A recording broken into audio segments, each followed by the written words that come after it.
Zonja Zegjine Çavushi për replik. Faleminderit i dashur Gazo që më përmende më në fund. Kënaqësi të përballem këtu me ty, se ta thash atje tek deti i Fierit, po nuk më besove o Xhan, nuk më besove. Ti Gazo erdhe në Fier këtu më shik tej, shiko në sy. Po, shiko illo. Ti erdhe në Fier vetëm për të pirë gjini o yll bote. Atje në 2 të natës e për të shkëlqyer sy xixa, gjithashtu edhe për të ngrënë qoftet e lokali lagjes. Për këta erdhe ti, sepse ty nuk pati Fierak ta hapte derët, nga Lushnja, nga Divjaka, nga Roskoveci e nga Patosi. U kalove gjyshërve atje në Patos, edhe nuk i ndinjuan të shihnin fare.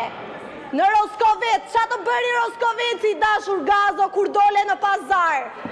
Ike më përpara se sa të vije.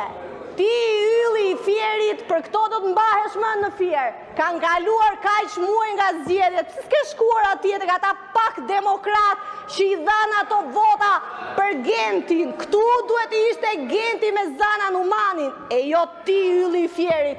Po ti duhet ma dish mua për falemderit që doktori nuk të hoqi nga i vendi vetëm për mos më bërë mua qefi.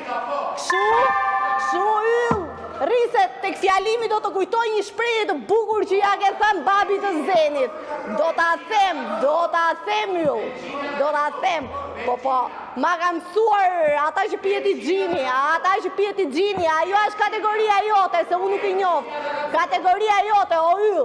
Po ti je një njeri që vetëm për të përdredhur erdhe në Fier me atë trupin tënd si për tek domatesh. Kaq kisha unë. Do të përball